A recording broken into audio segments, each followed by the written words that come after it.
दोस्तों नमस्कार, मैं हूं राजकुमार सिंह।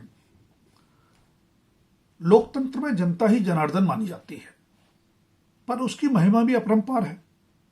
27 साल बाद बीजेपी की सत्ता में वापसी के द्वार खोलने वाले दिल्ली विधानसभा चुनाव में भारतीय राजनीति में करिश्मे की तरह उभरे अरविंद केजरीवाल, उनके डिप्टी सीएम रहे मनीष सिसोदिया, चुनाव से चंद महीने पहले मुख्यमंत्री बनाई गई आतिशी और मंत्री सौरभ भारद्वाज समेत आम आदमी पार्टी के प्रमुख नेताओं में शुमार कई दिग्गज तो चुनाव हार गए, लेकिन ऐन चुनाव से पहले पाला बदलने वाले कई दल बदलू जीत गए। दल बदल लोकतंत्र के लिए अच्छा नहीं माना जाता। जाहिर है, इन दल बदलुओं को किसी भी राजनीतिक दल की विचारधारा से कुछ भी लेना देना नहीं होता, न ही इनकी किसी नेता के प्रति निष्ठा होती है। ये बस मौसम विज्ञानी की तरह चुनावी हवा का रुख भांपकर अपनी जीत की जुगाड़ में रहते हैं। इसीलिए दल बदलुओं को टिकट देने के लिए राजनीतिक दलों की आलोचना भी की जाती है। लेकिन इन चुनावों में तीनों प्रमुख दलों आम आदमी पार्टी, बीजेपी और कांग्रेस ने दल बदलुओं को खुलकर टिकट दिए। हैरानी की बात यह कि दल बदल के लिए अक्सर राजनीतिक दलों और नेताओं को कोसने वाले मुद्दाताओं ने 8 दल बदलुओं को चुनाव जिताकर विधानसभा में भी पहुंचा दिया। इनमें कांग्रेस छोड़कर बीजेपी में शामिल होने वाले नीरज बसोया, तरविंदर सिंह मारवा और सरदार अरविंदर सिंह लवली भी शामिल हैं। आम आदमी पार्टी में महत्वपूर्ण मंत्री रहे कैलाश गहलोत को पार्टी के राष्ट्रीय संयोजक अरविंद केजरीवाल का करीबी माना जाता रहा। जब शराब घोटाले में जमानत पर रिहा होने के बाद अरविंद केजरीवाल ने मुख्यमंत्री पद से इस्तीफे का ऐलान किया, तो संभावित दावेदारों में कैलाश गहलोत का नाम भी चर्चाओं में रहा।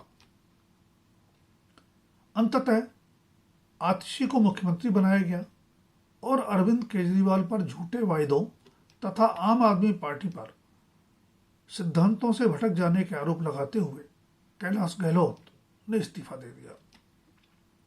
अगले ही दिन कैलाश गहलोत बीजेपी में शामिल हो गए।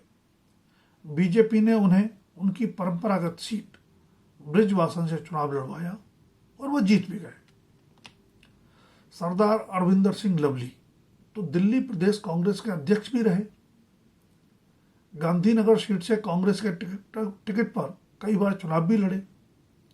पिछले साल हुए लोकसभा चुनाव में दिल्ली में कांग्रेस और आम आदमी पार्टी के बीच गठबंधन के विरोध में कांग्रेस से इस्तीफा देने वाले अरविंदर सिंह लवली भी अंततः बीजेपी में चले गए। इस बार लवली बीजेपी के टिकट पर गांधीनगर से विधानसभा चुनाव लड़े और जीत भी गए। प्रवेश रतन बीजेपी छोड़कर आम आदमी पार्टी में शामिल हुए और पटेल नगर से चुनाव जीत भी गए।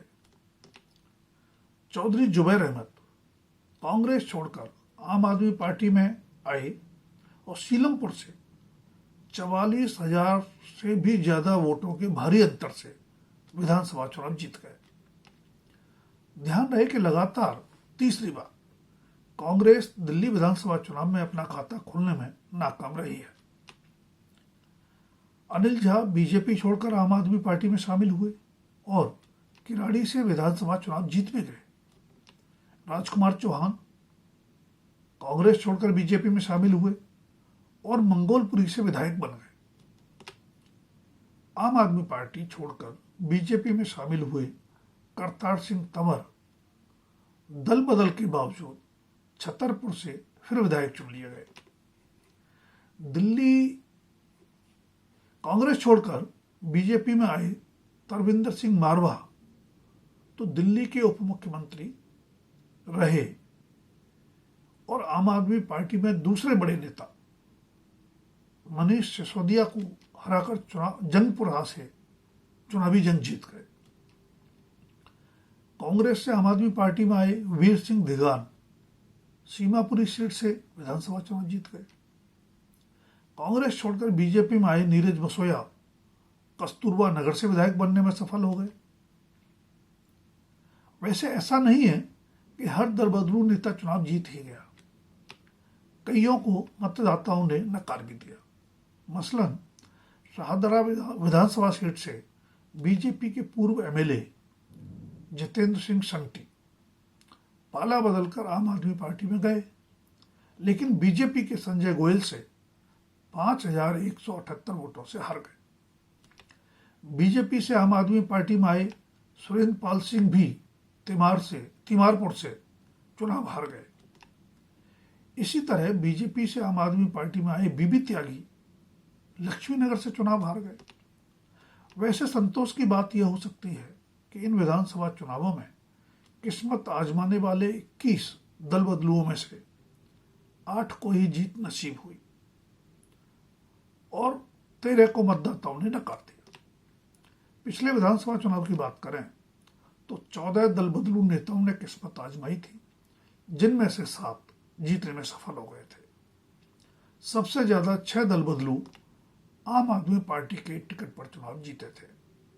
इसलिए पिछले चुनाव के मुकाबले दल बदलुओं की जीत का प्रतिशत इस बार कम है, इसलिए इस पर संतोष किया जा सकता है। दोस्तों, अगर वीडियो पसंद आए तो लाइक, शेयर और सब्सक्राइब अवश्य करें।